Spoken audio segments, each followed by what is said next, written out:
be Rafi Saif. Good morning, Mr. Saif.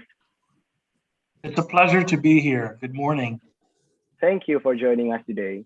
He is from the Policy Center of the Alumni Association of Universitas Indonesia. He is an analyst from Deloitte, a researcher previously serving as the Director of Partnership of Joko Sutono Research Center, Faculty of Law, Universitas Indonesia. Thank you so much for all of the speakers in joining with us today. Before we start our discussion, let us hear the opening remarks from our chairman, Andre Rahadian. Mr. Rahadian, the screen is yours. Thank you, Devan. A very good morning, everybody. Assalamualaikum warahmatullahi wabarakatuh. Selamat pagi. First of all, thank you for the esteemed speakers, Pak Haryadi, Professor Singh, to able to join us in this 63rd Salemba Discussion Forum. We create this forum to discuss hot topics that are important not only for our alumni, but also for the nations. So we have seen that the discussions, the current stage of Afghanistan somehow attract interest in Indonesia and also from our alumni. So I believe we will hear from the three esteemed speakers their thoughts, their views, and also maybe insights that we can hear firsthand from the speakers. And we also have Q&A sessions, I believe, at the end. And this is the opportunity for the participants of the Forum Diskusi Salemba to discuss, to share views and thoughts also. Why we think current stage of Afghanistan is important for Iluni UI and to be the topics of this Forum Diskusi Salemba. It's because that Afghanistan is known as, they call it as the graveyard of the empire. You've seen Russia come and fail. You've seen the latest US come and also have to abandon. And socially and politically, is also a big concern for Indonesia, especially in the view of radicalism, in the view of sectarians, and also, of course, with the stabilizations of the regions. But there is also important factors. Indonesia recently built the biggest and the first battery industry. And we know in Asia and Afghanistan have a big deposit of rare earth. So we know that it's also play a big interest in the economic sections, economic policy. China already there, as far as we know. And we want to know more on this, not only from the political side, but also from the economic point of view. How the Taliban government will rule, how they value women's rights, how they value democracy. It's also, it will be a big role and in very important knowledge for us to know, and how Indonesia from Pak Haryadi responds to this. And I think with this, we normally, Prof. Singh, normally after the discussions, we will have a press release and it will be put in the media. It will be a lot of media coverage, and we will also put this on YouTube. So many of our members, we have more than 140,000 members of alumni of University of Indonesia. We are connected with one applications called UI Connect, so we can virtually connected between all alumni, which is now all over the world also. So, ladies and gentlemen, Abang dan Mbak semua, hope we have a good sessions today, and I'll return to Devan and Raffi. Thank you for moderating this. Good luck. Thank you. Good morning, everybody. Thank you, Mr. Rahadian, for your opening remarks. Okay, ladies and gentlemen, without further ado, I would like to present our event, 63rd Salemba Discussion Forum, with the title of Beyond Kabul, Assessing the Geostrategic Direction of Afghanistan and the World. And now, I'll turn the program over to Raffi Saif as our moderator for today. Thank you. Thank you, Devendra. A hearty good morning to everyone. And what a wonderful introduction from our chairman. Couldn't have placed it better. So just to open with a little monologue. Afghanistan, as our chairman has nicely placed, is best known as the graveyard of empires, where its diversity, culture, history, and people have made it a worthy adversary to many global superpowers. Its reputation, foils within its governance, can ironically establish the term that Afghanistan, with its wide-ranging issues, remain unconquerable, be it by Russia or by the United States. However, what history can now teach us for the moment is that perhaps Afghanistan's greatest foe might be its own reflection.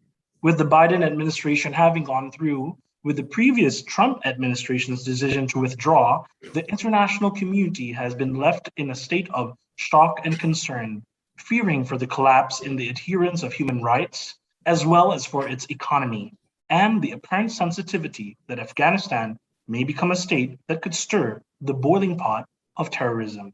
However, we have also seen the rise of international partners, both in terms of institutions and in terms of nations, who have strongly indicated support for this new chapter for the country.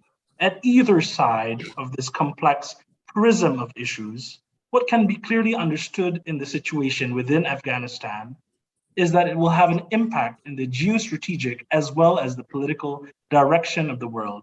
Thus, as moderator, I will be relying on the expertise, views, and perspectives of our distinguished panel today, where we could break down this consequential phase that we are currently seeing in Kabul, and we can map out the blueprint to beyond.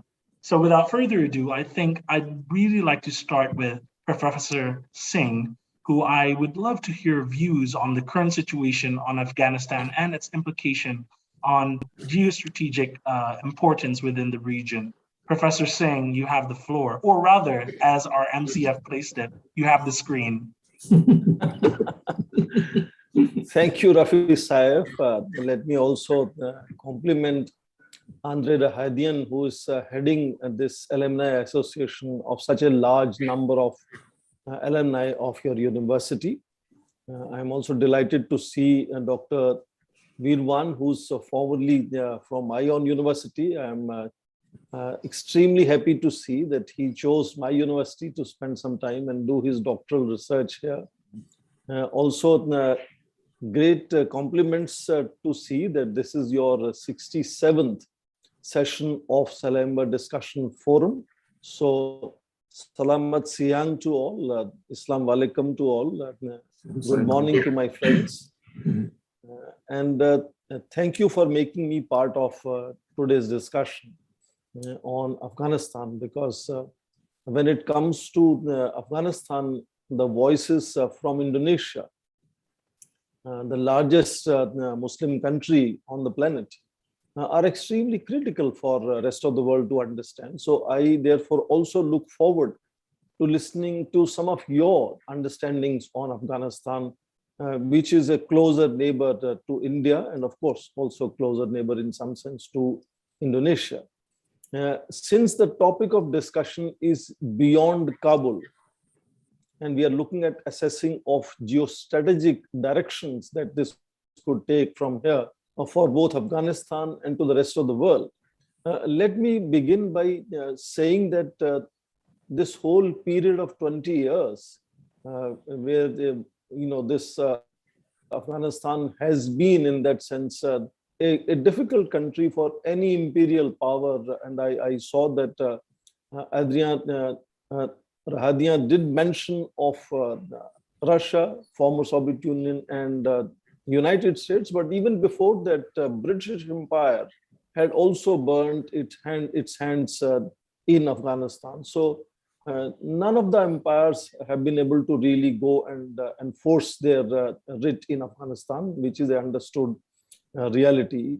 And in this last episode of 20 years, we saw that from 9/11 attacks on United States, in international relations, since we are talking of geostrategic implications or directions for the rest of the world, 9/11 introduced several new issues, new strategies, and new concepts.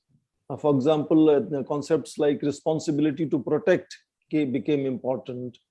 Concept of regime change became important. Preemptive strikes became important. So United States wanted to create a whole new chapter after the collapse of Soviet Union, where it could go and enforce its writ in countries where it thought, in its own judgment, the rule of law was not sufficiently effective, or some kind of ethnic cleansing was happening, or any other issue that in their judgment required a regime change. And we saw that kind of interventions more robustly in case of Iraq, for example. Attempts are made in Syria, but also indirectly in many other countries, attempts were made to seek regime change. So the first lesson of what is happening in Kabul for beyond Kabul, for rest of the world, is that here is a case at end of 20 years of regime change in reverse. Here is a case where a regime completely supported by United States, Ashraf Ghani regime, which we now understand had hardly any grip on the ground, because they could not even estimate as to how rapidly Taliban is going to take over one city after another and the entire country. And Ashraf Ghani had to flee the country. The United States had to virtually vacate it much earlier than their own defined deadlines. So for the world, I think here is a message of a possibility of regime change in reverse, where United States supported regime can be thrown out by local forces. Now, we may not like local forces, but for international relations, that is what is the new trend for the rest of the world that Taliban is ushering for all of us. Now, Taliban may be too occupied in arranging stability, order, administration within Afghanistan. So I'm not saying Taliban is going to do regime changes in other countries very soon. I don't think so. But definitely the example of Taliban is going to hopefully, or unhopefully, is going to inspire other outfits of similar nature who have similar ambitions. So here is an example how the most powerful country on the planet can be pushed out by a local force. So there are similar local forces, and all of us understand in many of our countries, such forces exist. So this could be an example that could perhaps give certain inspiration, embolden some of these outfits. More so, there are sentiments in our otherwise normal democratic organizations in all of our countries. All these political parties in democratic countries sometimes have those elements who would also start openly sharing their sentiments as to what is the alternative way of organizing state of affairs. So therefore, I think Taliban is it's an inflection point in evolution of world affairs in that sense, with, as we are discussing, implications beyond Kabul. Now, what second great implication for beyond Kabul to the rest of the world comes from here is that it introduces the takeover of power in Kabul by Taliban is introducing new friction points in international community. For instance, we are today talking of Pakistan being at the forefront of supporting, ensuring that the Taliban is able to establish government in Afghanistan. Taliban is able to receive acceptability outside in regional organizations or international organizations. And Pakistan recently has gone to the extent that we must recognize Taliban, otherwise there could be a situation of civil war in Afghanistan. So Pakistan is seen as the most staunch proponent of ensuring that Taliban regime is established and recognized. But we also understand that within Kabul, there are sometimes protests against Pakistan. So there are elements in Taliban who hate Pakistan, do not want to see Pakistan interfering.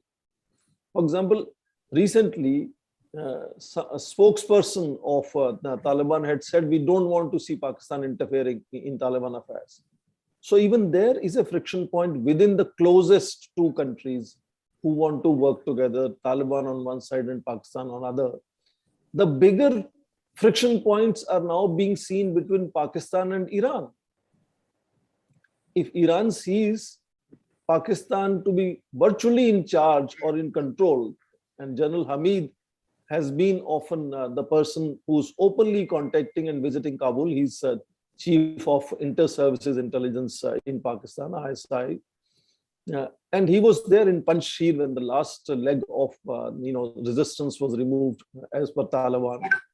So more control of Pakistan is making Iran uncomfortable, and Iran wants to see that it's not exclusively Pakistan deciding what kind of government is formed, what kind of laws are enforced. And then there is also Doha, which has been the global exit point or the global entry point for Taliban was Doha all these years. And Doha also wants to Qatar wants to also play a role in how administration and government are organized in Kabul.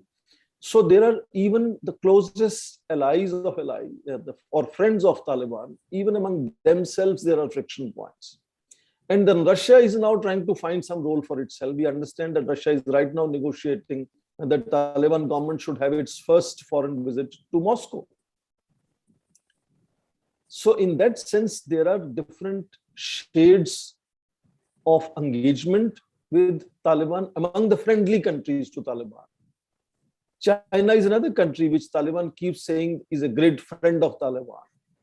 Chinese have been also hosting Taliban delegations before the interim government was formed. And they are only saying we will invest in Afghanistan. They are interested in expanding China-Pakistan economic corridor. So first friction points to understand are those within various friends of Taliban: Pakistan, Iran, Qatar, Russia, and China. And then you look at the fact that these countries, Russia, China, Pakistan, have kept even their embassies in Kabul, are in direct communication. These so-called closer or not so closer friends of Taliban then come into friction with other countries led by United States, which had to leave after 20 years of war in Afghanistan, and the NATO allies of United States and friendly countries. India could be one of them in that sense, who are absolutely decided that there is no question of recognizing Taliban as a legitimate regime. Indeed, in that sense, no formal recognition has come to Taliban from any part of the world, not even from Pakistan. When Taliban formed their interim government, on the day of introducing that government, they requested 6 friendly countries to send their representatives. Not one of the 6 complied. So in that sense, there is an entire understanding that at this stage, Taliban cannot receive international recognition, not even from its friends. But unlike the countries which I said are friendly, Pakistan, Qatar, Iran, Russia, China, etc., or Turkey, of course, Then there are other countries which define themselves as international community. They are placing benchmarks. They are saying these are the benchmarks which Taliban must prove itself upon, so that then consideration can be given whether recognition will come or not come. But all these countries again are making at the global level very clear distinction between Afghan people and Taliban, because Afghan people are on the verge of humanitarian crisis, or even catastrophe could happen there. So world is now coming together, especially the countries that define international community led by United States, United Nations. They are beginning to focus on how to provide humanitarian assistance on the ground while not recognizing Taliban. So there are benchmarks that Taliban has to prove itself upon, and then recognition could come. But meanwhile, humanitarian aid, assistance, etc., is being planned and implemented as to how to ensure that there is no humanitarian crisis in Afghanistan. Meanwhile, that international community is also finding an enormous challenge as to when they are defining their benchmarks. For example, India has defined at least 4 major benchmarks. First, complete cessation of violence on the ground. Second, no violence against Indian citizens in Afghanistan or people of Indian origin in Afghanistan. Third, all people of Indian origin or Indian citizens in Afghanistan, if they wish to leave Afghanistan, they should be allowed to leave Afghanistan. And fourth is most important, that Afghanistan's territory must not be used in any situation against India. So India has put its own benchmarks. International community has put their own benchmarks, which talk about Taliban ensuring basic civility, basic norms of governance, human rights, especially women's rights, ensuring the structures that are built over a period of 20 years are respected. The fact that Taliban keeps talking about creating an inclusive government, the international community is not convinced. International community wants to see inclusive government on the ground, where other important players, for example, Abdullah, Hamid Karzai, Abdullah Saleh, or other several senior leaders who were running Afghanistan for all these years, should be part of inclusive government, because they have run the administration, they know how to run administration. Taliban has no experience of administration, no experience of law and order maintenance. So international community is wanting to see inclusive government actually put in place. But they are themselves finding it very difficult, because what is happening here in 5 weeks since Taliban took over Kabul on 15th of August, initially we saw that the top leadership of Taliban was using much more familiar cosmopolitan language, that they want to be nice guys. They are no longer the same as Taliban that came between 1996 and 2001. They are a different Taliban, and they will organize state of affairs very differently. But within first week, we started seeing even within Taliban, there are disjunctions, factions, particularly Haqqani network versus Taliban. So this disjunctions have started coming out much more in open, for example. Only yesterday, Mullah Muhammad Yaqub, he's a son of Mullah Omar, who was the great leader of Taliban during earlier the Taliban won. He gives out a message which is all over social media to Taliban commanders, saying that the behavior of soldiers, Taliban soldiers, is despicable, that they don't understand the general amnesty which is given to all people in Taliban. They are still going and punishing officials and people, journalists and things like that, or they are making selfies, entering government offices without any reason. And this is a bad behavior. So he has to say that publicly, means the cadre on the ground is not listening to central leadership. Right at the same time, only yesterday, Mullah Nuruddin Turabi, he's Minister of Jails, And I remember last time he was in charge of Ministry of Propagation of Virtue and Prevention of Vice. Now that is another ministry which is recently hosted in what used to be Ashraf Ghani's Ministry of Women Affairs. Now this minister, Mullah Nuruddin Turabi, he said yesterday only that cutting off hands is necessary for security, that public punishments will be normal. Now that leaves a very different message to international community, how the top leaders, who otherwise are, many of them are, sort of terrorists in the eyes of international community. They have been designated so by the United Nations or United States. And they are in government now. And even they are not speaking the same language. They are no longer speaking language of civility. They are saying cutting off hands and other amputations is a part of our security. We are led by Quran, we are led by Sharia, and that is their interpretation of Sharia and Quran. So even within them, there is a difficulty.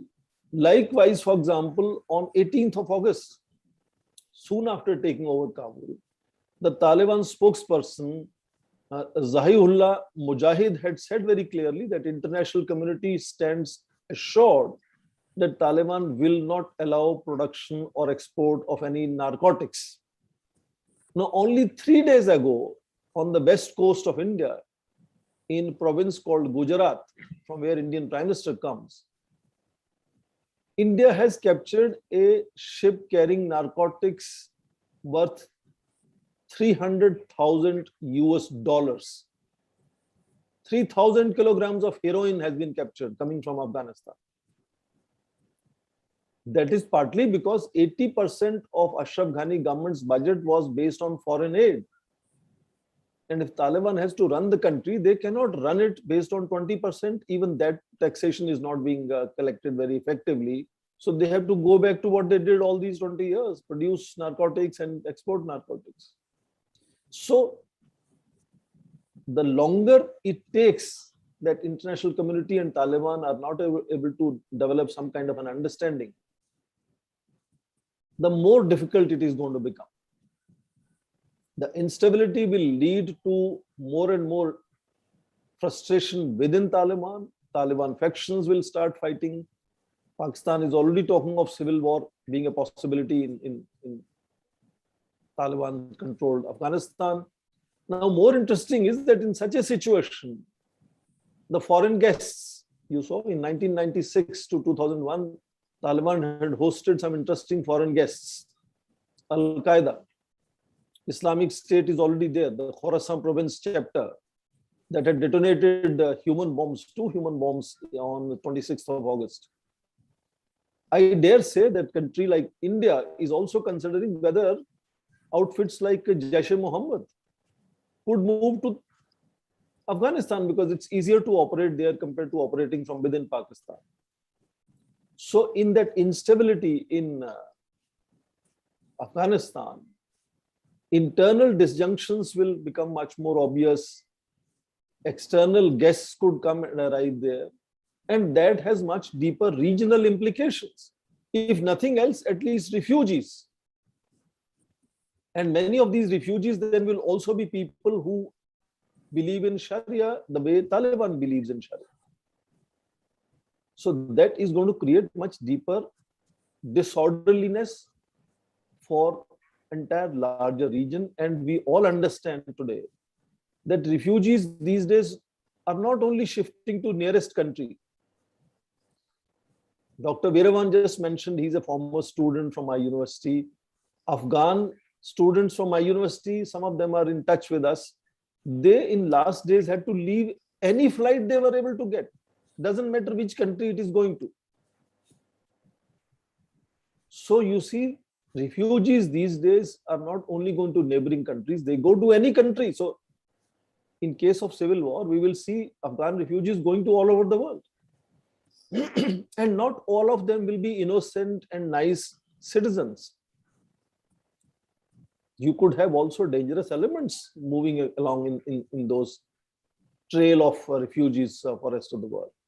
So in that sense, I think there is a kind of a time bomb. I'm trying to sort of perhaps make it rather harshly ticking upon us, where international community is not able to find ways and means how to ensure a certain basic orderliness, rule of law, institutions to be revived, and stability be brought into the Afghanistan. And this entire situation, my last point would be, United States has become virtually silent. The country that has the greatest influence on our planet, United States is virtually shying away from saying anything directly as to how to deal with the Taliban. They have, of course, mentioned, President Biden said $64 million of humanitarian aid is being provided. United Nations is already intervening. But only country that seems to be vocal is Pakistan. And we all understand the level of credibility. I don't want to speak too much on Pakistan because I come from India and you might see certain color in how I describe Pakistan. But you will not deny the fact that it is most vocal as far as Pakistan, as far as Afghanistan issue is concerned. So the country that should be least seen and speaking is speaking and seen most, and country that can really make a change and should be seen speaking is not speaking anymore. So that's the last difficulty in international community as to how world is engaging itself with this great episode of Taliban taking over power in Kabul. So because of these multiple differing attitudes and disjunctions at the global level, there is a constant fear of what is going to happen in Afghanistan, and also constant fear of what that would mean for the rest of the world. Let me stop here. I hope I didn't speak far too much than the time allocated. I wasn't sure how much time I was supposed to speak, but thank you very much for listening to me. And I look forward to other speakers, and also in case there are questions or comments to me later, I'll be happy to respond to them. Thank you. Thank you so much. Thank you, Professor Singh, for how I would put it as peeling the onion, in which every layer we see conflict, disjoint messaging, and the potency for international crisis always in the fireplace of Afghanistan. And it's from the breakdown that I see from what you have stated, Professor Singh, is that there are internal problems that can leak out into the international scene, both within factions of the Taliban as well as within sectors of society. And just a quick follow-up question, Professor Singh. Is there any incentive in this current phase of the unitary government that has been propped up by the Taliban to at least unite for now? Or is this a sort of, just to pick your brain a little bit, Professor Singh, is it a culture within the Taliban to assert a sort of a tribal power sharing, or can we expect some kind of stability going forward? What do you think, Professor? Yeah, thank you, Saif. Let me try to answer that by again going back to the initial remarks of Afghanistan being a graveyard of empires. You mentioned yourself, it's a very different kind of a society led largely by clans and warlords. And that is how Afghanistan understands itself. So I think one very significant lesson here perhaps is that the liberal democracy perhaps is not the form of government that can be imposed on all kinds of societies around the world.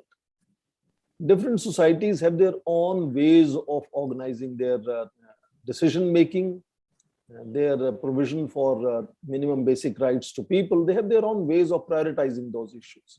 So that is a one, I think, significant lesson that comes out of both British Empire, Russian Empire, and now United States, having virtually failed to bring what they wanted to bring for the people of Afghanistan. Second, very significant, I think, an important and positive outcome so far that I want to underline is at least the central leadership of Taliban is trying to clearly send a message to the world, even if they are not very successful on the ground, that they are no longer the Taliban of 1996, 2001, that they have learned lessons of mistakes that they have made. And some of that was visible in the way they took over Kabul this time, for example. They made sure they took over the northern western part Badakhshan province, for example, from where the Northern Alliance had come and defeated them last time. Then they also tried to therefore control areas and co-opt warlords of other ethnic communities, Uzbeks, Tajiks, and it's not just purely Pashtun led from the south. Then they tried to control the eastern Afghanistan also. So the strategy of how they took over Kabul was a reflection of, yes, they have actually learned from their mistakes of last 1996-2001 takeover of power in Kabul. And third very significant lesson was, which also gives us hope, that the central leadership understands how they can survive in power by sort of dealing with the international community in positive terms. The message that constantly kept coming from Taliban delegations visiting, let's say, Tehran, visiting Moscow, or talking to India, constantly saying Taliban coming to power will ensure that territory of Afghanistan will never be allowed to be used against Afghanistan's neighbors. So they were trying to take neighbors in confidence again repeatedly. They made such an effort. In case of India, for example, in 2020 August, India had reorganized its province of Jammu and Kashmir, which is an area of concern to India and Pakistan and China even. And the way India reorganized that state had made Pakistan upset, and Pakistan was nudging Taliban to make some statement on Kashmir reorganization by India. Taliban went to the extent of saying that it's an internal affair and Taliban doesn't want to interfere in that. So that showcases how the central leadership was fully in grip of doing things differently compared to what they did in 96 and 2001. But can they actually achieve that constantly? We have seen that a different strategy that they have adopted in taking over power. But after taking over power, can they also showcase that they are a different Taliban? That, I think, remains a challenge. But the fact that they are trying, I think, gives a certain maneuvering space to international community to define the benchmarks, the parameters on which they would like to see the new Taliban or Taliban 2.0 coming true. And then therefore, building some kind of an equation with the international community. So that, I think, is a slight ray of hope. But the longer we go into this sort of instability in Afghanistan, the weaker the central leadership will become. And their pious, sort of sentiments may not be really very effective on the ground. So that shine, that little light that I just mentioned, perhaps is dimming over a period of time. And that's the fear. The time is important. It seems that the Taliban has, yes, Professor Singh? Yes. Oh. Please go ahead. Yes, thank you. It seems that the Taliban has learned how to wear different kinds of masks, because perhaps based on the previous war that they had, or in the early 2000s, they learned the consequences of loss. And now that they have the opportunity, they are now in the contention of truly seeing the value in exercising diplomacy, establishing a proper public message to the international community, because if not, they might risk total, as you said, Professor Singh. Afghanistan has relied on foreign aid, and if the Taliban has shown that they are unable to exercise diplomacy, they would risk economic collapse, as we know that Afghanistan is currently on shaky ground. And I'd really like to come back to you on that, Professor Singh, and really break down the international strategy being put forward, as well as the ramifications that we have seen from US withdrawal. But having said that, Professor Singh, please allow me to say thank you, Professor, for your wonderful presentation, your lecture that is awe-inspiring in the sense that it really gives us a clear message of what we can expect from Afghanistan, as you say, beyond Kabul. I'd like to move on to the next panel. Please welcome Dr. Wirawan. Haryadi, Dr. Wirawan, it's a pleasure to speak to you today. Well, thank you, Rafi. Thank you so much, Professor Singh. I'd like to ask your permission, so to speak. Dr. Wirawan, I'd like to see your take on the situation. The screen is yours, Dr. Wirawan. Okay, thank you. Yeah, I just like to start my presentation by saying that there is a huge actually strategic change in the U.S. foreign policy in Afghanistan, because the sudden exit of the U.S. from Afghanistan has been predicted prior to the action, because as we know that the U.S. has already shifted its policy, its strategic policy from the Central Asian region to the seas of South China Sea. I mean, the U.S. has shifted its priority to the Pacific. Well, in fact, it's the change of the policy is to contain China by creating the new organization called the Australia, UK, US AUKUS, in the effort to make China is militarily as well as politically encircled by them, and retaining the two centers of this military heavy activities, like in Afghanistan as well as in South China Sea, has been too heavy for the Americans. It's a much more the economic burden, and they have to choose one to another. Then the United States find that encircling China is a top priority than the staying behind in Afghanistan. It is like they left Afghanistan in such a hurry, leaving a lot of weaponaries as well as all these tanks and etc. Well, it is now to be sure that the Afghans are left without any protection. Yeah. So, but the thing is, the Taliban has never been able to remove the United States before, when the government still exists. And in Afghanistan, last we had more than roughly 300,000 troops, ground troops, and etc. And Air Force will suddenly collapse in the event of the Taliban's arrival. As some of them went up to the northeast to join the Mujahideen in the Panjshir area, to create a resistance army there. And that is the problem that the Taliban is facing right now.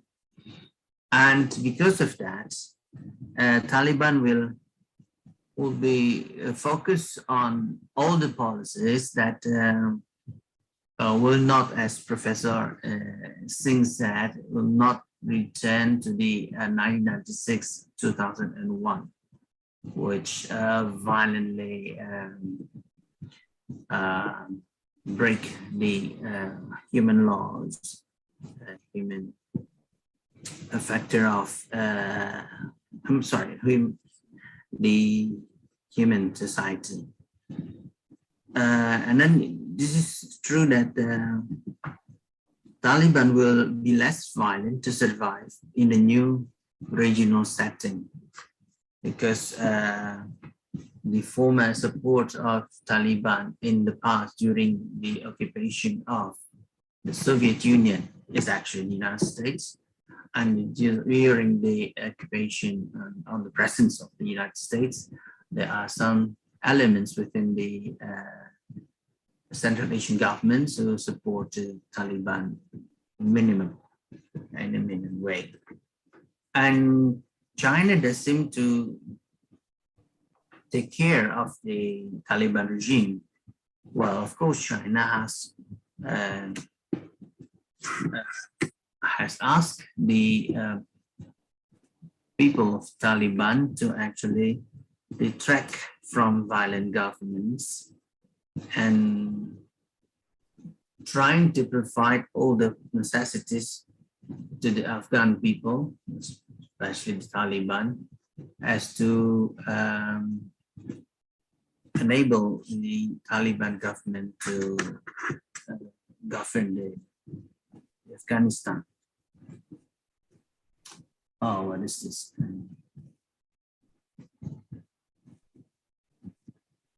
Yeah, and then, well, Indonesia has offered some support, some modest financial support for the new Taliban regime, and it is meant for the help for the society. And since we have also accommodated the Afghan refugees, most of them are the Hazaras. So it is very clear that we are not trying to be fully involved in the domestic policy of Afghanistan. Wait a second, our battery is getting very low right now. Go ahead, Dr. Wirawan. Just to so far summarize what Dr. Wirawan has stated, he really highlighted the influence that US policy really did indicate when it comes to the policy in Afghanistan and the underlying influence that China might have in when it comes to it playing a role. Sorry, yes. Yes, please continue, Dr. Wirawan. Yeah, I can. Well, as I have said, that China is making a move into the Afghan affairs by taking some, the official meeting to ensure that the Chinese government will do anything possible to help the Taliban government. I would think that the Taliban needs some, perhaps some supports in their building the infrastructure as well as society's needs. And China will provide that, providing that the Taliban will not support the East Turkmenistan groups, which helping the people, the radicals in the province of Xinjiang.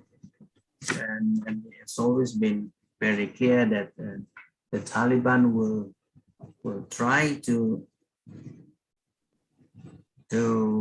do as nice as possible in Afghanistan, not because the Chinese are trying to get it done, whatever the Afghanistans are doing, like for instance, the way the Taliban regime do to the most women in Afghanistan.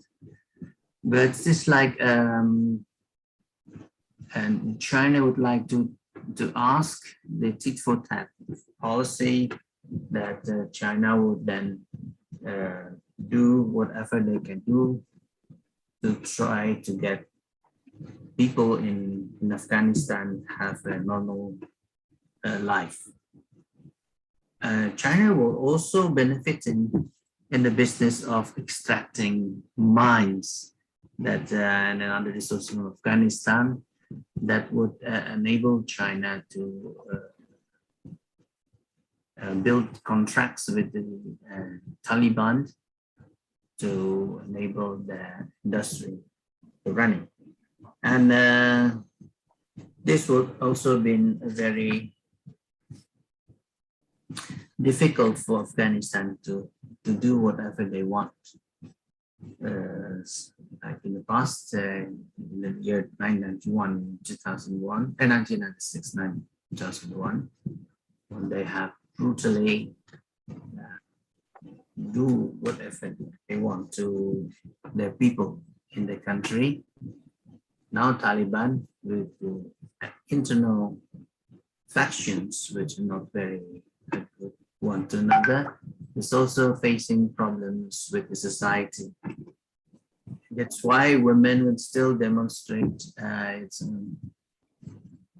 their wishes to do what they want, because people are actually, for instance, Taliban is not up to the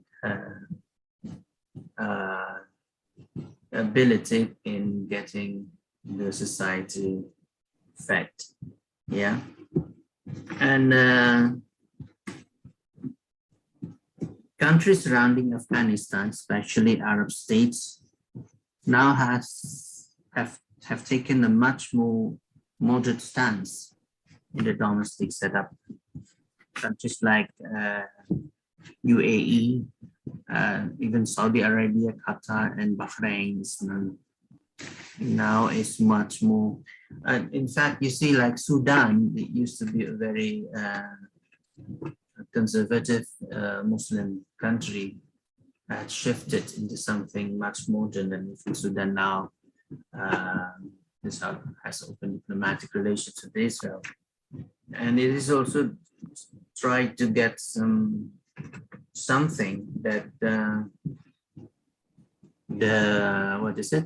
Taliban have to abandon its strict law of the Sharia.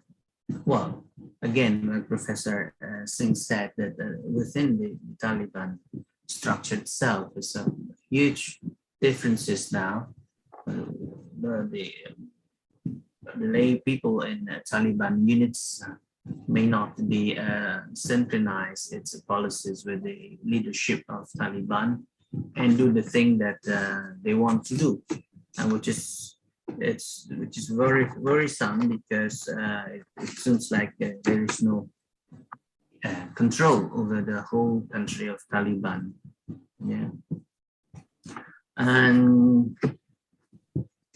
and China, with a new relationship with Taliban, international community is expected to keep on pressuring Taliban to go along with international norms. And although China is not so much care about, what should Taliban do and don't, but they have the ability to have Taliban's listen what the international community is actually wanting them to do, because this is the second time Taliban took over the country. And the first was in 1996 and since 2001. So they have learned the lessons, the hard lessons, and also because of that they won't do stupid things anymore. Because international situations has changed so much. But like Professor Singh have said, that they are still lacking of ability for the Taliban Afghans to run the economy for the people, and they have done something a very murky business with the neighbors, and they still rely on the opium business. Yeah, and it's going to be very difficult now for the Taliban to exert its power, and they because they have to to rely on countries like China and others. Iran, because of the differences of the Islamic teachings, which Iran is Shiites, and then most of the Taliban's are actually Sunnis. They are still having problem with that. Pakistan and Imran Khan is not fully support. They support, of course, with the military is still very strong backbone of the Taliban regime, but that's not as much they have in the past. So it is more difficult for Taliban to exercise their powers like they used to be in the past more. So as well as, you have countries like Turkmenistan, Uzbekistan, and Tajikistan surrounding northern part of Afghanistan. Still, you have lots of insurgencies there, and they have some ideological ties with the Taliban, which can be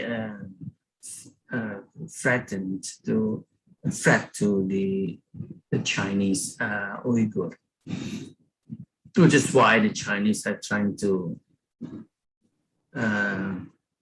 make up this thing with the Taliban, saying that if you do nicely to us, then we'll do whatever you want to have in building Afghanistan. Indonesia has played a minimum role in this case because apart from being the fact that we still have the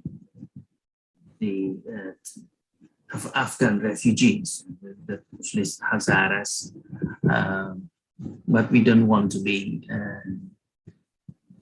get more trouble with Taliban, since we have been accused of having our own Taliban ourselves in our country. So there is no more headache will be sent into Indonesia.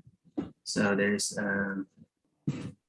but the foreign ministry has pledged support, very modest one, to help the Afghan government, Taliban-led government, in social fund.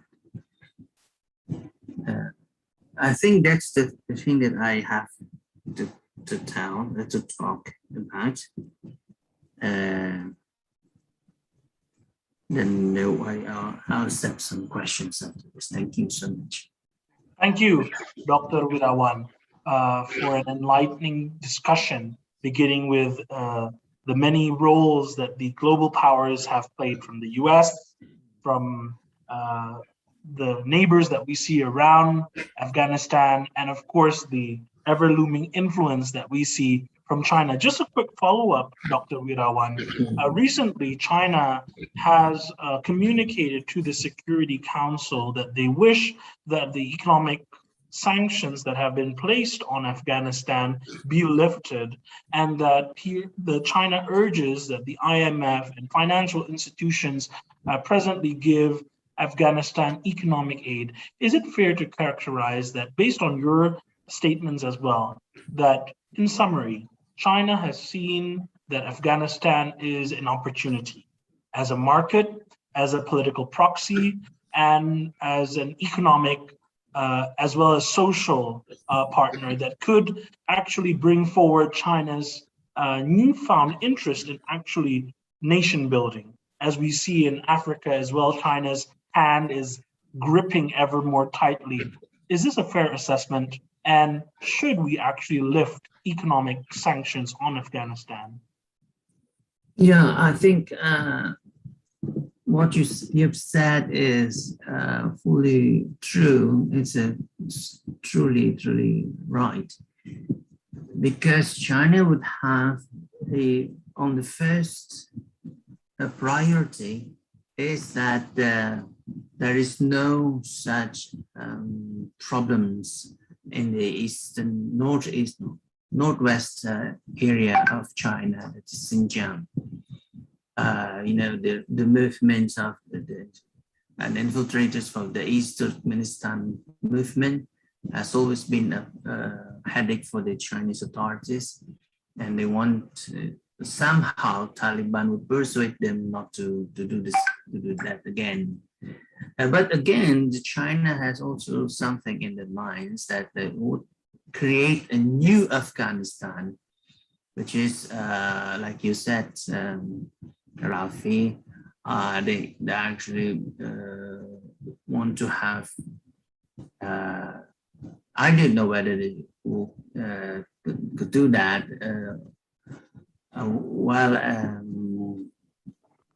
More a good society in Afghanistan, which is actually just not all of them. The power struggle is still going on within Afghanistan, but at least China will do something that could benefiting both sides. And we have known that there are some business that need to be done in Afghanistan with China, who will provide amounts of money to make it run. And again, of course, China will ask this international community to help Afghanistan. So China would ask the Taliban first that you have to go along with the international norms in this case. So you will get the support. Otherwise, you will not have that kind of things. And this is really, the one and only country that can actually do that for Afghanistan, the Taliban's Afghanistan. And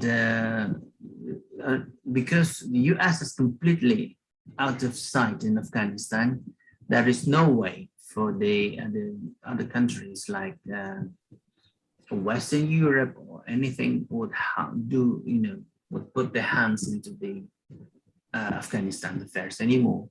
So I would fully agree to you, Rafi, what you have said about the implications that China has made to Afghanistan, and there's more coming help from China to rebuild Afghanistan. Again, apart from asking international community to help, but China will certainly help Afghanistan in making the country more livable. Thank you so much. Thank you, Dr. Wirawan. Indeed, I can only define China's strategy as a pattern that they want to establish an international quid pro quo. I'd like to bring Professor Singh together with Dr. Wirawan. I have a couple of questions, if you don't mind, Professor and Dr. Wirawan, before we open the discussion to the floor. Now, Professor Singh, in the beginning of your presentation, you did mention about 9/11 and how that really brought into the justification, rather, of the US invasion to Afghanistan. Objectives, the primary objective, of course, was the capture of Osama bin Laden, but it, of course, has ballooned into several other objectives, including reconstruction. Now, I know the topic of this discussion is really asserting beyond Kabul and the geostrategic direction, but I believe personally, Professor Singh, that in order for us to determine the future, we should also pull back the curtain into the past. So I'd just like to ask you, Professor Singh, in World War I, we had the root causes. We had social Darwinism, we had the arms race. In Vietnam, we had the looming hand of communism. When it comes to the situation that we saw between the United States and Afghanistan, is this a story of counterterrorism, or is this a story of opportunity? If you were able to if you were an author writing a story of Afghanistan, what would the byline be, Professor Singh? I think my concern has always been very simple. If you remove all the weapons from the hands of terrorists, imagine what kind of destruction they can bring to the table. And then we need to also understand who is providing them weapons. I have not known any terrorist group crying hard, oh, we don't have any access to the weapons or 4x4, Pajeros or satellite phones. Invariably, I hear nation states complaining that their armed forces do not have as modern weapons on the ground in combat as terrorists have. So I think that is a fundamental question to me as to who is supplying these weapons to terrorists. For example, we all clearly understand that about 40% of global defense exports come out of United States. And of all the weapons that the United States is exporting, 1/4 of it is exported to just one country in the last 5 years, Saudi Arabia. So if you begin to look at what military industrial complex is doing, you will understand that what is empowering terrorism to become such a global threat. That is what is making them global. Otherwise, they could be disgruntled people on the ground in some small, obscure community, at best raising slogans or sitting on fasting if they believe in Mahatma Gandhi. What is empowering terrorism is access to technology. And that's a very difficult exercise, how to control access to technology, because then we have to talk about looking at alternate ways of human development, alternate ways of economic structures, decision making. How do we define what makes a country a great economy or not such a great economy? For the last 10 years, the world is also debating whether GDP growth rates are a good yardstick to understand development of a country. A country may be having a high per capita income with absolutely no human rights on the ground. So I think these are complex questions, but fundamentally, let me close by looking at the larger canvas, since you mentioned that, sort of First World War and Vietnam War. Till about 1970s, the developed world, which is the one which produces all the weapons which are distributed around the world, including to terrorists, had a standard theory that terrorism is a problem of poor countries. It's poverty, it's grievances of poverty. But after the Munich attack on Israeli athletes, if you remember, that is where 1971, a new chapter begins. Until next 30 years of 2001, 9/11 attacks in the United States. That thought that poverty has any direct linkage or it's kind of co-equal of terrorism is busted. Today, terrorism is seen as a problem of developed countries as well as developing countries and least developed countries, which is creating an entirely new kind of approach, which is where the preemptive strikes became legitimized. That you could, just on anticipation that some threat is arriving, could neutralize. In fact, neutralizing the adversary or enemy has become such a innocuous, interesting term. How can you, when you kill human beings, you describe them neutralizing? So obviously, picture is much complex.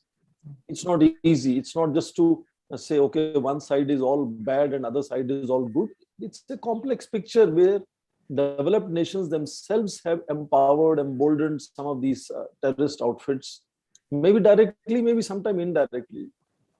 And then they're going out and fighting them and trying to destroy them In which case, again, we see a 21st century war versus the 18th century war, and therefore there is no connection here. So in that sense, I think what are lessons for the world community here is to redefine some of the basic assumptions on which we have lived all these years. And climate change is another area which is teaching us what we have been doing last 300 years, perhaps is not the right way to live our lives. And that is a life to, in social media, we talk of doom scrolling. You keep scrolling and it is never ending. You can keep scrolling social media. It will keep showing some nonsense to you until you die. So this, I think this unfolding of development models perhaps are showcasing us that that is a doom scrolling model that we have developed. And some of the fundamentals therefore need to be brought into picture here. I don't want to really, put too much of the Indian perspective here, but Mahatma Gandhi has a lot of good lessons. He talks of trusteeship, that this earth is only something we have inherited. We have not created it. We don't own it. We are trustees of it. And we must make sure we hand over this earth to future generations as beautiful it is as it was given to us. So some of those alternative thoughts of development process, village economies, rural development, those kind of things are becoming sustainable development is already in the vogue. So I think some of the fundamentals which have resulted in world reaching at a stage when this issue of terrorism, climate change, pandemics is what is resulting out of our way of developing ourselves. And then perhaps we need to question the very premises on which we have built our developmental models so far. But that's a deeper academic question, I understand, but I wanted to highlight that because you raised the larger canvas to talk about what is the big picture looks like. So I expanded the picture still beyond what you said. But I think these are not easy questions, and some of the countries are trying to at least begin to address to these, but the kind of stakeholders in the current system are very powerful and they don't want to see any change very easily coming about. You're right, absolutely right, Professor Singh. And thank you so much for painting that bigger canvas, because it really does boil down to the great question of exploitation. And that has many forms, whether in the political aspect, economic aspects, social aspects, and the politics of poverty can always prevail should we have a gun or a weapon behind the scenes playing around. And this is really a proxy that we must always be reminded of. And thank you for bringing Mahatma Gandhi's lessons to the table, because we are merely, in a philosophical sense, the lessons that we see in Afghanistan shows that the international community, we are not owners of this world. We are merely custodians that we need to really bring in to heal the international community through proper conversations and dialogue. And I deeply appreciate that, Professor Singh. Dr. Wirawan, on the other level, you did talk about a little bit about the United States as well. And I think I would be amiss if I didn't talk about withdrawal. So I'd just like to give a little statement about this. In 2020, former President Trump solidified an agreement that had huge ramifications to the future of Afghanistan and the international community at large, which, as we see now, would ultimately lead to withdrawal that we've seen today. Now, I was reading the New York Times and was pleasantly surprised when I saw that former UN ambassador for the United States and National Security Advisor during the Obama administration, Susan Rice, wrote in 2020 that the deal was an Afghan bargain likely to fail. And that in the long run, the fundamental weaknesses of the US-Taliban agreement will most likely endanger America's national security and doom prospects for a just and lasting peace in Afghanistan. The Biden administration has also repeatedly said that the withdrawal was imminent based on a deadline, an agreement that the former President Trump brokered. I was just wondering, Professor Dr. Wirawan, as well as Professor Singh, were there ways in which the agreement could have been dealt with? How locked was this decision between the US and the Taliban? Could other agreements been made? What do you think, Dr. Wirawan? Yeah, I think The involvement of the United States in Afghanistan has long been seen by many as the injection of the US power in the region. And that's the thing actually done by the US administrations, especially Mr. Bush, trying to get some tit for tat that happened in the United States during the after the collapse of the towers, and especially when the United States is fully engaged in Afghanistan by toppling the Taliban power. This is how they actually want to do.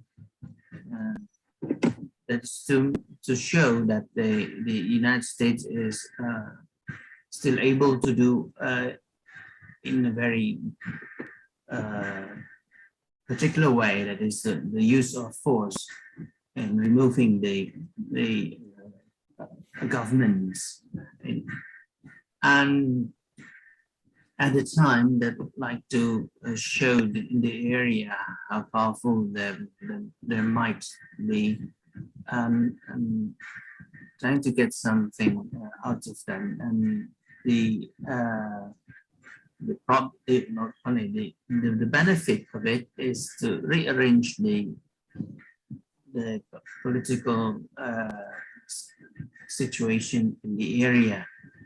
That is to check also the Pakistanis and check also all the forces operating in Syria and Iraq, and trying to get some hands in the area of the former Soviet Union states.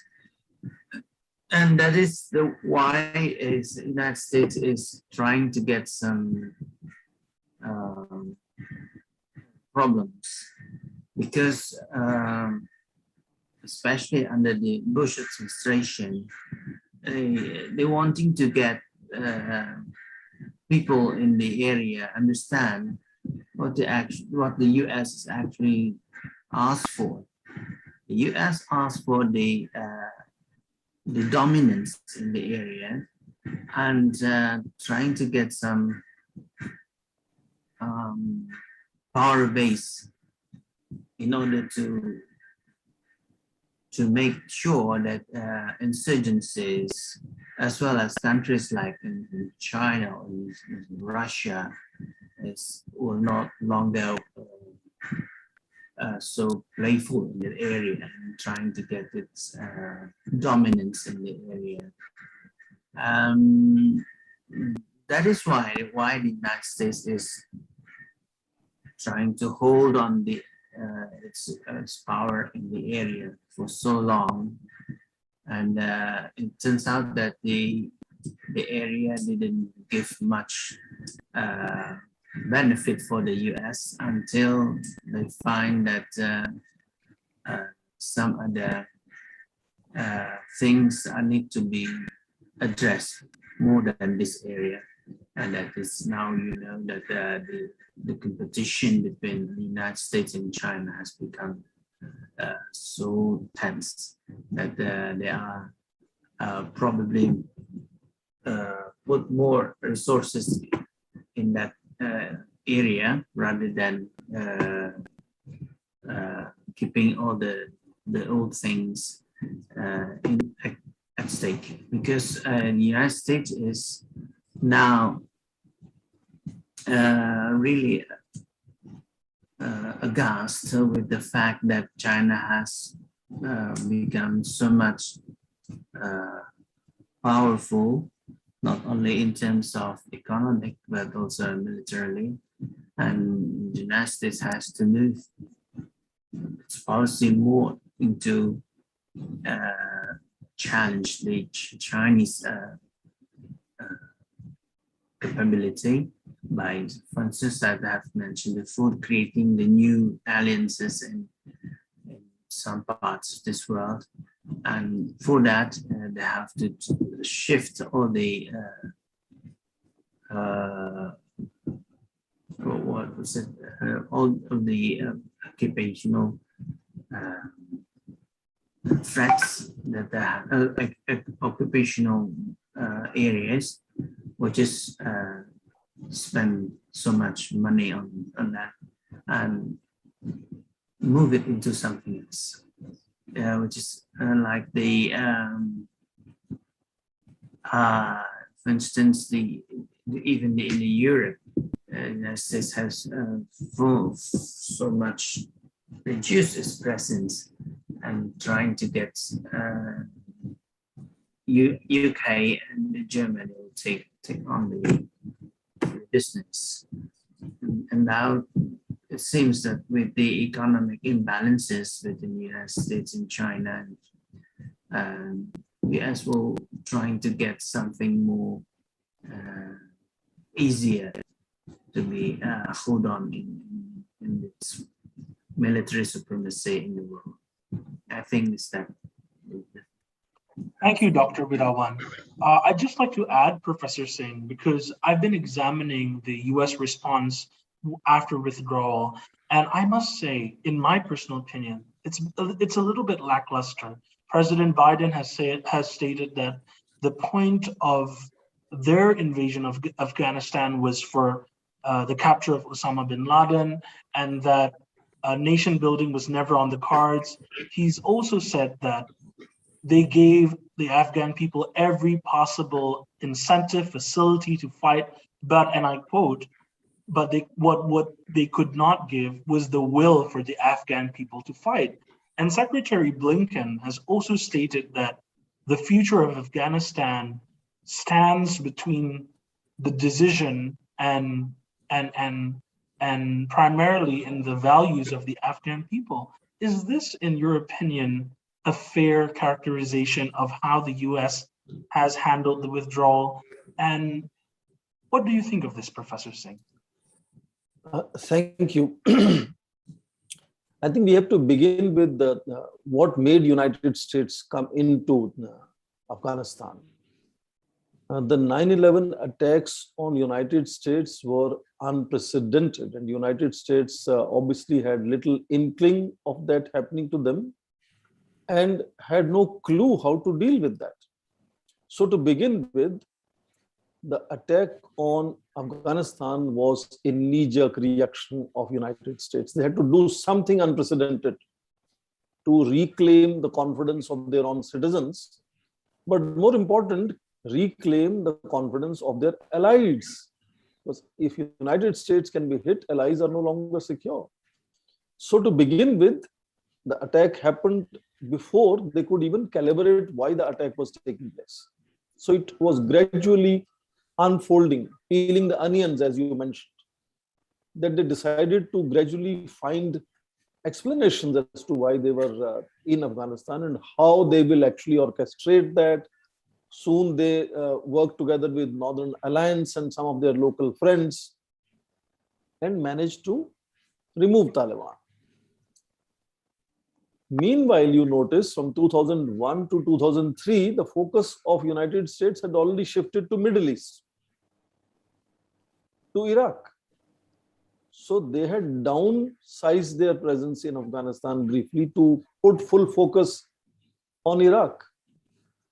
And then, of course, the water fraction technology was produced successfully to use shale oil, which United States has enormous stores of. So the original preoccupation of United States with oil in Persian Gulf was no longer there. So therefore, not that Iraq has become peaceful or Syria is a peaceful country today, but you notice how much of CNN is covering those issues now. Yeah, it's true. So for CNN, that area has become peaceful now. Then, of course, as you mentioned, in 2011, bin Laden was, I hate to use that term, neutralized, given a sea burial. Again, this issue of what is United States now doing in Afghanistan, but apparently it was not easy to find an explanation of exiting from an area which is such significant area as United States focus was shifting to Asia Pacific, pivot to Asia from Obama period, being in the backyard of rising China, being in backyard of Russia. And in 2011, I think it had peaked about 110,000 soldiers on the ground. So it was this knee-jerk reactions and hiccups in both explaining why they are going into Afghanistan and knee-jerk reactions in coming out of Afghanistan. And in that sense, it somehow sustained. First with Hamid Karzai, and then of course with Ashraf Ghani, knowing fully well that these people were not actually having a clear grip on the ground. And I think Ashraf Ghani's government was ruling only Kabul instead of Afghanistan or some of the other major countries. And how gradually in rural areas, Taliban had come into full control. And finally, one after another, like house of cards, all these states fell, all these cities fell. Because in the 1991 period, 1990s period, when Northern Alliance had walked into Kabul, Kabul was destroyed virtually. There were people being dragged on the streets, dead bodies, and all those dangerous things happened. Now, people of Afghanistan learned a lesson from their warlords, learned a lesson very clearly that, if it comes to a situation like this, surrender is an easy option rather than letting the city be destroyed. And that is what happened this time when Taliban was knocking the doors of any major cities. The mayors and governors and administrators were coming and saying, fine, don't destroy our city. We just, fine, you take over. So because of this lack of grip on the ground, a clear understanding of what is happening in Afghanistan, none of the think tanks in the United States, I mean, US has how many? About 2,000 think tanks, 500 of them maybe in Washington, DC. Nobody was predicting that United States will not be able to even keep its own deadline of 9/11, 2021. They were to go by 11th of September this year. And then they had to send about 5,000 soldiers to protect Hamid Karzai International Airport to even exit earlier by 31st August. In which case also 26th August, there was a bomb blast, 2 bomb blasts. Yes. American soldiers died. So what it means there is no clear understanding of what is happening on the ground. There are different reasons why the United States ends up to be there in international conflict theaters like this. And that is where I am indicating to what military industrial complex is doing. Mm-hmm. So in that sense, I think you understand the nuances of what are the forces working behind such interventions. And then you perhaps better understand what are the objectives they are trying to achieve. In the same, time of 20 years when United States has fought in Syria, Iraq, Libya, Afghanistan, you have to look at how much of weapons exports have gone up of United States.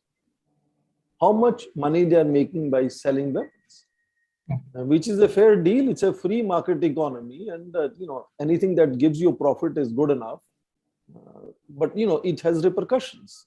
So perhaps we are looking at wrong motives, we are looking at wrong outlines and objectives, and we say, wow, we don't understand, these are not clearly defined, but perhaps underlying and behind the curtain, motives and forces are different. And that is what I can only indicate to. I have no clear evidence to, prove that there's a correlation which is direct and obvious. But these are insinuations that people have been making, and that perhaps makes you understand what happened in Afghanistan. It's not the nation building exercise, as they said, which was directing the philanthropy of United States to place in $1 trillion investment there over 20 years. It was something else that was pushing them in that direction. And perhaps those motives have been achieved relatively better than the motives outlined in terms of creating public goods and, sort of nation building exercises. There are no free lunches, as we often say. So let me stop here. And perhaps we will never know the motives of the power behind the power, as we are always made aware of. But very quickly, Professor Singh, I'd just like to ask, in this shroud of mystery, in this shroud of intricacy, can institutions like, for example, the United Nations become an amiable or rather credible partner within the region, or at least ensure that human rights are upheld? I think these are, again, I'm sorry I talk like an academic. These are very complex questions as you understand yourself. What is human rights? Different countries, put a cultural context to it and say we have different definitions. How to define credibility of an institution, again, is subjective to understanding of major players. United Nations and institutions that we have are the only institutions we have. Now, that is a reality on the ground. We are not in position to, sort of remove them and create new institutions. That's not a easy option for any country. We all are dependent on those regional and international institutions. How far we can reform them is again very limited. The vested interests that are beneficiaries of status quo would not like to see change. For example, two major financial institutions, World Bank and IMF, are always controlled by United States and European powers. Whereas China is today $16 trillion economy. You could put perhaps 4 European top economies together, and they will only equal United States economy today. But it is Europe that controls IMF. It is the Americans who control World Bank. So Chinese are creating parallel structures. They are creating AIIB, Asian Infrastructure Investment Bank. They are creating New Development Bank, which is becoming influential. So OAU Forum, for example, is another forum. So in that sense, alternative forums are being created, and that to some extent are forcing upon the post-World War II institutions to also perhaps sort of do a little tinkering within limited bandwidth. There's an increasing debate on sort of UN Security Council no longer representing the earth as we are. If we are celebrating democracy as the fundamental qualification for a nation state to be a legitimate nation state and the government to be legitimate, then India is the largest democracy on the planet. We are not having any permanent seat on the UN Security Council, despite being the largest democracy. So are we still saying nuclear weapons are currency of power and therefore those 5 nations are sitting as permanent members? So these are the contesting questions. And in that sense, it's not that United Nations has not reformed. Over a period of time, you saw United Nations has reformed.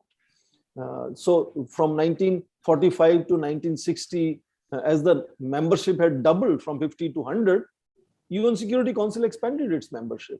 Economic and Social Council expanded its membership. So they have expanded these bodies over a period of time. But now maybe the reluctance is far too much because United States is undergoing what is called a relative decline over a period of time.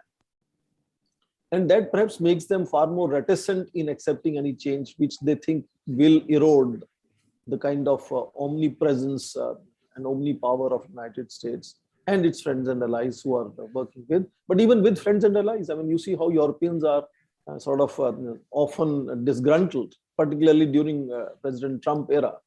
But even now, with the introduction of AUKUS, Australia, UK, US military alliance, which was introduced last week, France has withdrawn ambassadors from Australia and the United States. Now, there is certain disjunction within the NATO alliance again. Turkey is another area one can talk about how NATO alliance is operating. So some of those existing structures are showing their own fatigue. And they need to be mended and make them more up to date in that sense. But as I said, these are academic and larger questions, which we will keep debating maybe for several years to come, if not decades. But they help us understand what we see as difficulties in the way we perceive. We are not able to resolve some of the issues in international relations. So, and in this sense, what we can only hope is that these forums, these growing amounts of organizations can provide a sort of quality control to these juggernaut institutions. But as we always see, the ideal is never close to reality. Thank you, Professor Singh, on that. Dr. Wirawan, I'd like to circle back to the notions of Indonesia. Let's talk about the Big Durian's role. So in Indonesia's own understanding, I know you have stated that it's been minimal, but we are in a position in which we have the conceptualization of mushawara mufakat, mutual cooperation. In terms of foreign policy, we have adopted the bebas active approach, or as the Yudho no Era has once said, a million friends, zero enemies. Are we poised to become a sort of mediator in chief? As we have seen, the Taliban visited then Vice President Yusuf Kala. Is it possible for us to become a neutral or even an influential player within the region of Afghanistan, Dr. Wirawan? Yeah, I think there is the question of whether we like to be a good player in international politics, international scenery, that we have to understand that the governments that come and go in Indonesia has actually different in many ways when it comes to the policies, especially the foreign policy.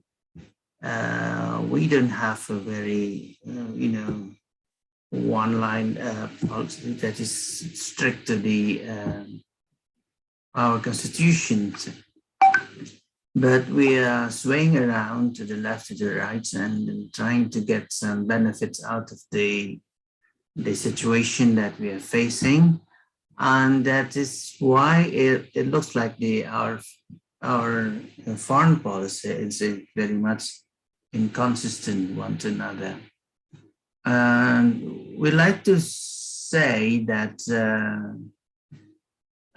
in countries like Indonesia, is considered classified as third world countries in the past, and perhaps still now, we still have the reliance policy on the leadership, the leaders, and the leaders would outline all the things necessary for the future of our government. And it seems that apart from that, the major components of the society and our governments, like the military, and the other one, what is it? It is actually playing so much role in the decision-making policy also. I'm trying to get some, some hands in deciding what is good, what is not good for the country. And it is why these all the jargons made by people there about this, what you have said earlier, is very much depends on the likings of the government to the thing that has been proposed by the government itself. So it's actually been very much to the personality of the government. You've seen that under the new order, and then under the post-new order, things are quite the same, actually, just surprisingly. And because of that, we have to face much accusations of not being so good in keeping our promises. And that is why our policies are made mostly through the kind of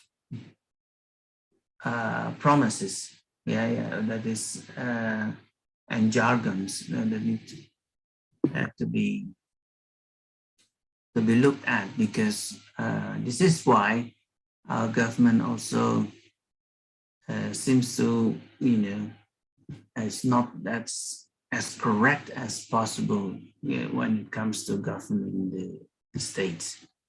I think that's the reason why. Indeed, and I'd have to agree with you on that.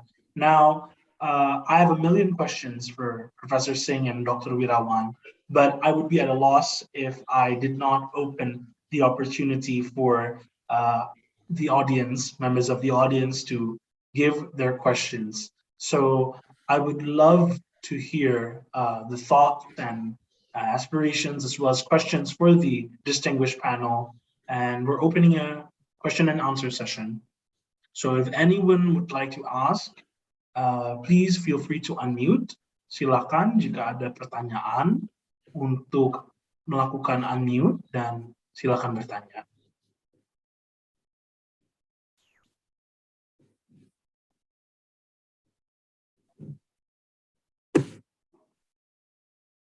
Or perhaps for those who are a little shy, feel free to also chat through the Master of Ceremony Defan or through my personal chat box. Jika ada pertanyaan, silakan bisa sampaikan chat kepada saya melalui message yang kita lihat di Zoom.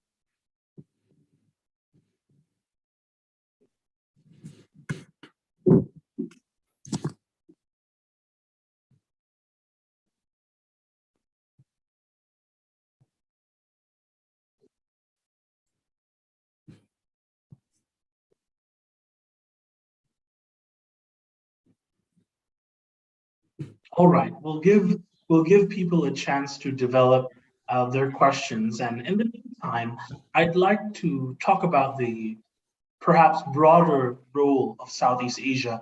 I think Professor Singh, you mentioned that with the rise of the Taliban, it has perpetuated inspiration throughout the region. They are unfortunately a role model of success.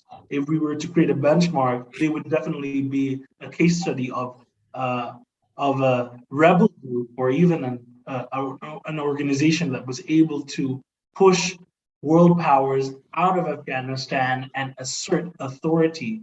Now, Dr. Wirawan and Professor Singh, in terms of Southeast Asia, for example, and the broader role of ASEAN, ASEAN has expressed concern that the perpetuation of the Taliban's leadership could actually inspire and trigger radical groups that we see in Southeast Asia.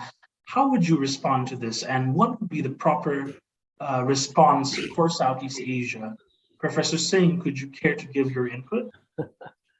I think Professor Wirawan is more qualified to comment on Southeast Asia.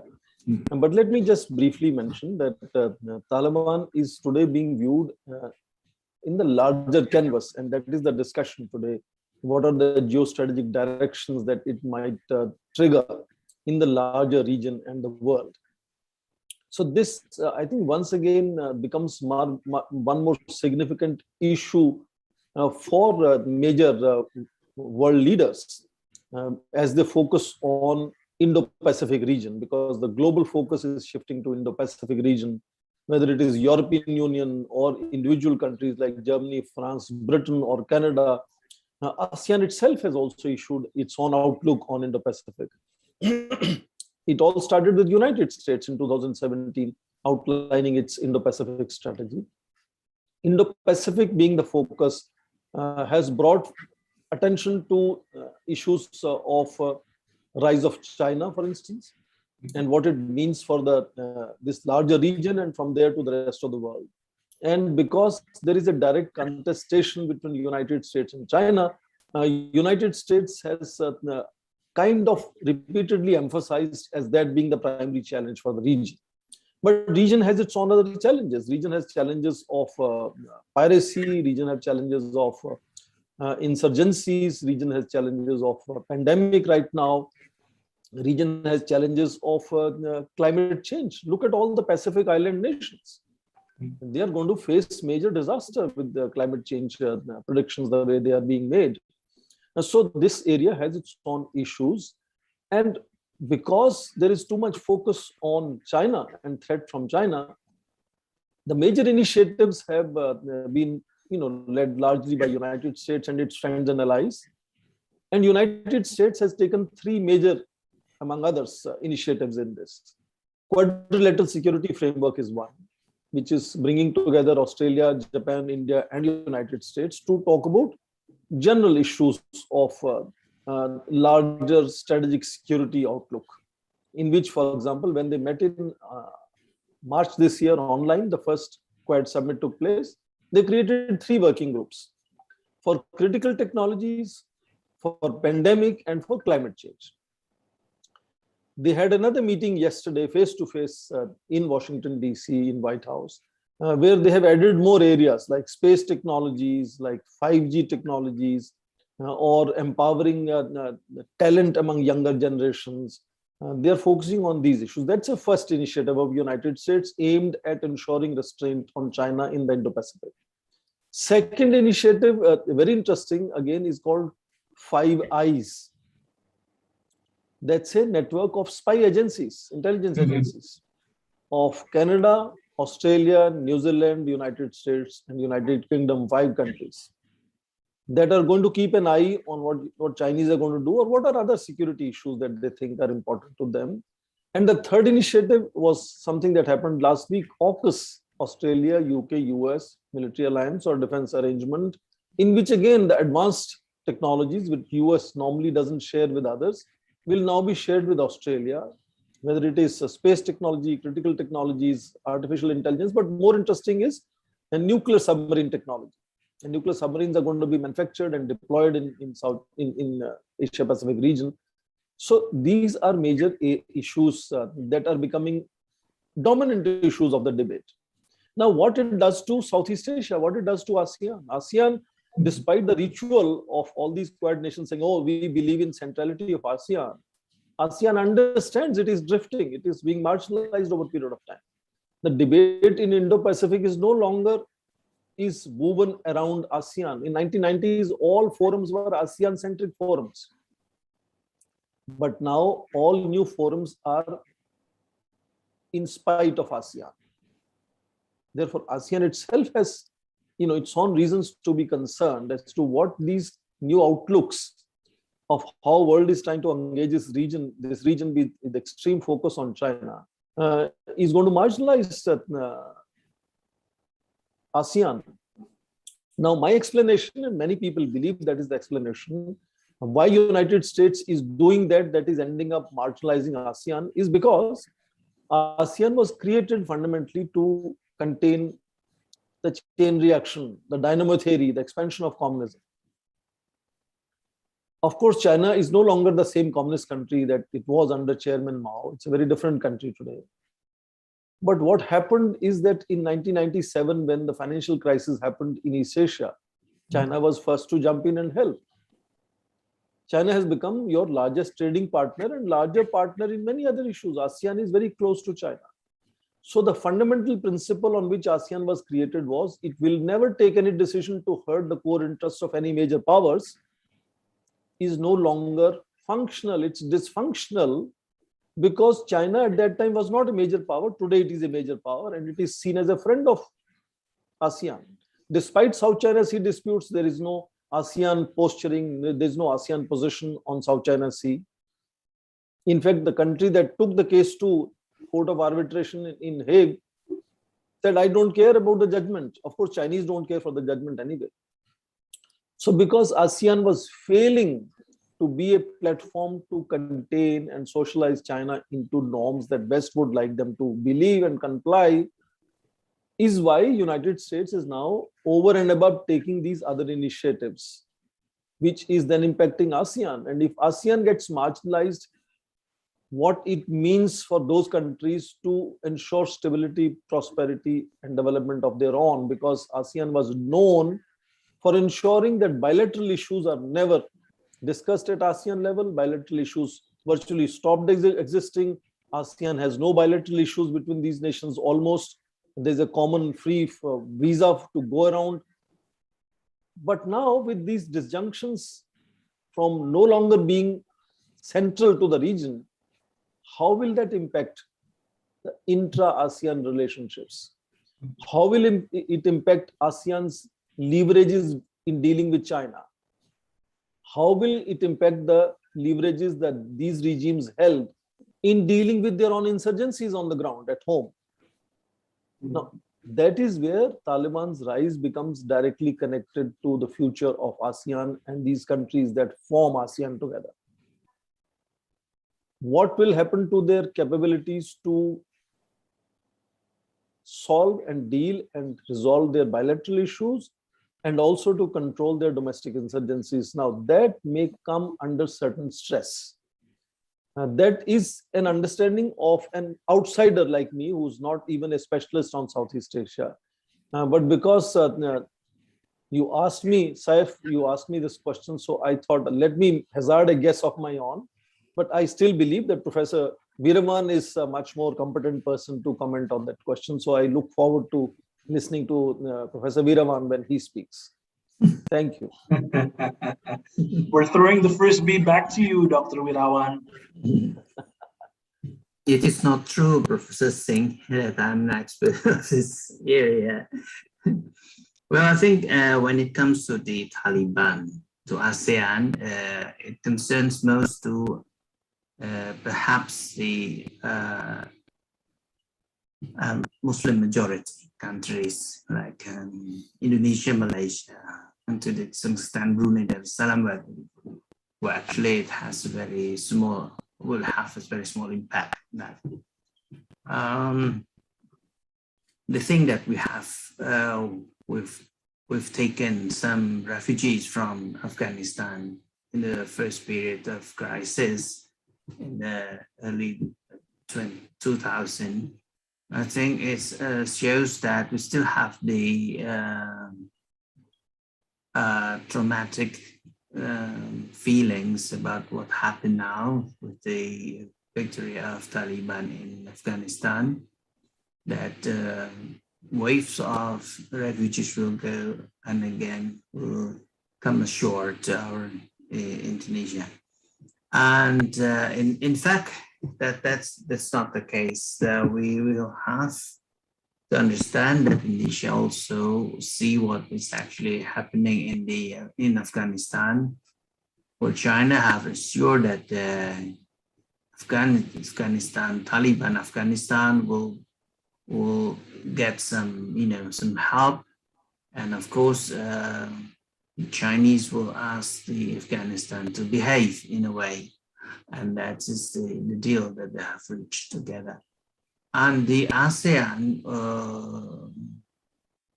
actually, the countries I've mentioned, free Muslim majority, is trying to anticipate what is happening, what is going to happen if they are actually hands of the case.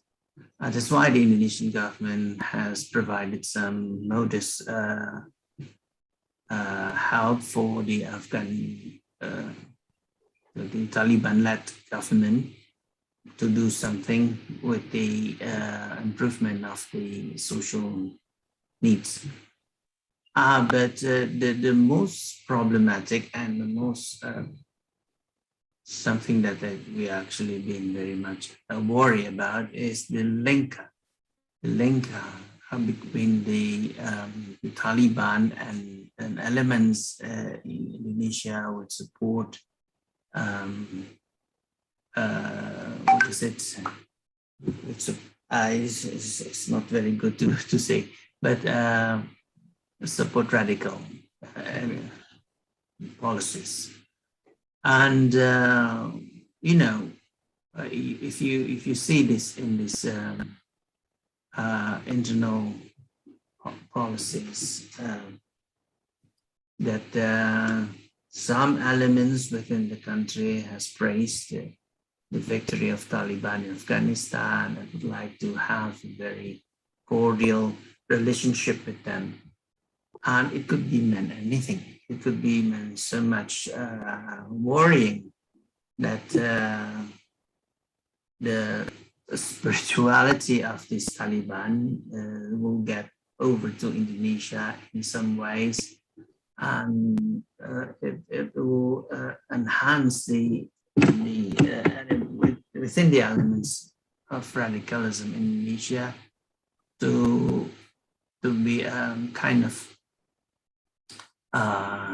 really, how to say, a support from moral support from Taliban, because the elements of groups like I can't mention that, but certain groups are very much linked up with this Taliban regime. But the other countries, like in ASEAN, has nothing to do with this. You know, people like in countries in Myanmar, Thailand, Vietnam, what have they supposed to have in a relationship with this victory of Taliban in Afghanistan? There's nothing. So there's a great concern, but I would think that it will not be as same as the previous years with the emergence of the Taliban in Afghanistan in the year 1991. It's much more really supporting the way that people do when other people need the help. So the support was actually modest in numbers, but what we're actually looking at is the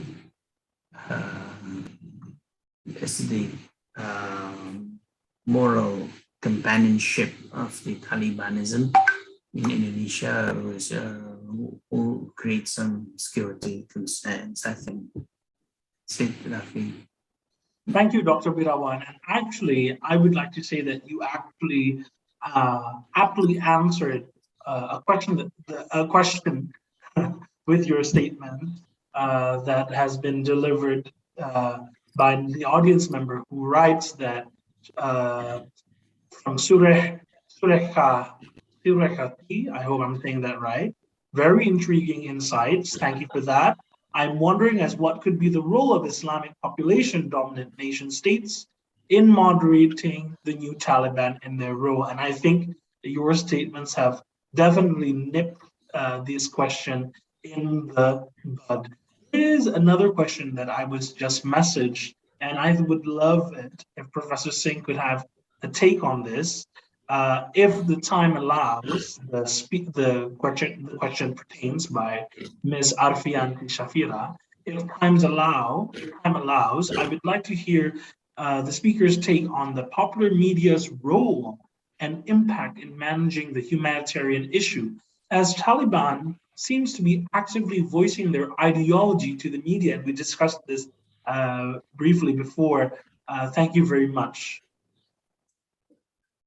Thank you, Shafia, for your question. And I think social media is like any new technology that comes in the hands of humanity. That takes a little while for the humanity to know how to best use that technology. And that example can apply to all technologies in human history. When the new technology is discovered and people start using it, they take time to learn how to put it to best use. So yes, there are positive usages of social media. And I often, as a teacher, tell my students in the class that today they are able to find information on their phone screen in 1 minute, what their grandfather would have spent maybe 10 or 20 years to find. So it's enormous empowerment that has happened, which is making citizens really so much empowered on their own. So today, you, especially young people, are connected world over with each other without needing any visa or permission from your state. And that is the power of social media. But of course, that also means there is no quality control, there is no regulation. States are still contesting how to build new regulations. Some of these social media platforms, for example, come from United States, and then when they operate in other countries like Indonesia or India, they don't understand local rules, they understand American rules. So sometimes that creates a problem as to how, for example, Twitter or Facebook will operate, or Instagram will operate in Indonesia. should it have rules that apply in United States, or should it have rules that apply in Indonesia? So in that sense, social media is learning how to sort of rectify its own best use. Let me just share with you an example that I perhaps also alluded to, indicated in the very beginning, that a very important leader in Taliban, in fact, the man who led this whole military operation to control the Afghanistan for Taliban, his name is Mullah Muhammad Yaqub, and he is son of Mullah Omar, who was the real great leader of Taliban during Taliban first, during 1996 to 2001. Now, he has issued a message again using social media, which is all over since yesterday, actually reprimanding his cadres on the ground, saying that cadre on the ground has become too excited after their victory over Ghani government, Ashraf Ghani government, and they are just barging into government offices, disrupting the normal functioning, and they are going there and taking selfies and enjoying, putting them on social media. So he had to use social media to send that message that cadres on the ground must behave, and they must understand that Taliban has issued a general amnesty. Nobody can be punished unnecessarily. You can't just punish people because they belong to the old regime, or they are soldiers of the old regime, or officials of old regime. So social media is a disruptor in that sense. See, in today's language, disruption has become a positive word. So social media is coming as a great disruptor. And it will take some time for all of us to understand how to put it to best use. And yes, I think all of you at individual level must also make sure that you create your own quality standards. You must not forward things to friends that you're not convinced that they are something that you can stand by. Don't just sensationalize things and pass on to other friends when it comes to you. Stop it there. So I think because social media is enormously empowering sovereign citizens who are almost behaving like sovereigns themselves, there comes also great responsibility with that power, that each of us must also be themselves great regulators of quality, and make use of social media very carefully and not spread rumors or sensationalism on social media, and use social media as tool of empowerment so that correct and good and reliable information is made available to people who otherwise could not go to best institutions, and therefore only best institutions produced great minds. Now social media allows people in faraway places to sit and read things online, sit and watch lectures of great professors online wherever they can access internet. So I think because social media and technologies of social media are empowering citizens, it becomes incumbent upon citizens. The onus also then lies on citizens to create their own great standards of regulation and control. Thank you. I hope I am not just preaching these things, but I'm trying to still say something in response. Definitely not, Professor Singh. I always believe that we should make sure that social media works for us, and it's not us who's working for social media. And I'd like to appreciate the statements made by all our distinguished panels here. Dr. Wirawan, greatly appreciated. Professor Singh, your presence and insights of this panel is greatly appreciated. Please allow me the opportunity to close this discussion before handing it back to the Master of Ceremony. Now, for better or worse, Afghanistan will always become a source of discussion and contention for the international community. What we need to keep going is conversations such as these with an expert panel that could seek to educate and inform everyone about the developing situations that we see. Let me take this opportunity to also thank Iluni Ui for setting this event forward, our distinguished panels for their views, values, and time. We would also like to express regret that Professor Kaplan currently could not join this event, but he sends his best wishes. Either way, We honor the audience who have been so loyal in listening to us from the beginning to the end. Ladies and gentlemen, Afghanistan is the crossroads of Asia, the heart of Asia, no doubt. To close this event, let me quote the words of Urdu poet Allama Iqbal, who writes of Afghanistan as the following. Asia is a body of water and earth, of which the Afghan nation is the heart. From its discord, the discord of Asia, and from its accord, the accord of Asia.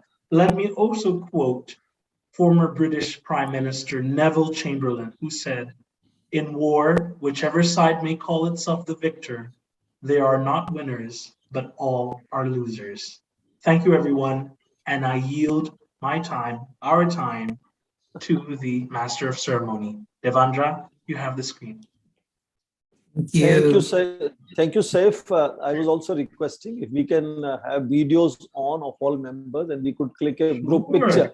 Okay. So that we remember who we were at this sort of meeting today. Professor, That will be, I will guide you all to a photo session maybe after this. Okay, well, thank you for all of the distinguished panelists who were willing to spend their time sharing their view and insights. Also for the moderator, Rafi Saif, who has been controlling the discussion smoothly. Unfortunately, for some reasons, Professor Kaplan cannot join with us today, but surely he sent you all a warm regards. We would like to give our appreciation to the speakers and moderator by giving these e-certificates. Please display the certificates first. Thank you for the operator. Okay, Prof. Swaransin. Unfortunately, we are on the mix, so we would like to give you a virtual certificate. The first one, we would like to give highest regards to Professor Swaransin. Thank you for joining us with us today. Thank you, Professor Singh. Next. Thank you so much. Thank you. And of course, to Mr. Wirawan, Dr. Andas Haryadi Wirawan. Thank you for joining us today as a speaker. Thank you so much. Thank you, Mr. Wirawan. Okay, next one. Of course, we would like to give our highest regards to Rafi Saif, who has participated as the moderator. Thank you, Rafi Saif. Okay, thank you. We have reached the end of our discussion. Let us have a conversation first. Okay, for all of you, please turn your camera on. Like to have some conversation. Please lead us. Okay, we are going to take a picture right now. So let's open the video camera. And 3, 2, 1. Okay, thank you so much. Thank you. Okay, we are very sorry for any inconvenience. We hope to see you all very, very soon. Thank you. Wabillahi taufiq wal hidayah. Wassalamualaikum warahmatullahi wabarakatuh. Thank you so much, Professor Singh, Dr. Wirawan. It's an honor. Thank you so much, Mr. Thank you so much. Thank you so much. And my nice regards to our friends at JNU. Thank you, Professor Veeravan. It's such a pleasure. It's a good surprise to get in the morning that one of our students is doing so well in academics. It's a great opportunity to meet you and reconnect with you. Thank you so much, everybody. Thank you so much. Dr. Wirawan, sehat-sehat ya, Dokter. Makasih Raffi, ya Allah, makasih banget. Semangat Pak, mudah-mudahan nggak malu-maluin. Saya malu-maluin, kamu yang nggak malu-maluin. Benar. Bisa aja Bang. Iya. Keren, Mas Haryadi, keren. Luar biasa. Mas, keren banget. Terima kasih banyak Mas. Jibril, Made. Thank you ya Bang. Makasih ya, makasih banget. Kita ngobrol lagi Mas Haryadi. Sehat-sehat ya Pak Haryadi. Terima kasih Raffi, Devan, Jibril, Made. Thank you Bang Jibril, opportunity-nya. Thank you. Yes. Pak Devan, saya izin live ya. Iya. Keluar ya.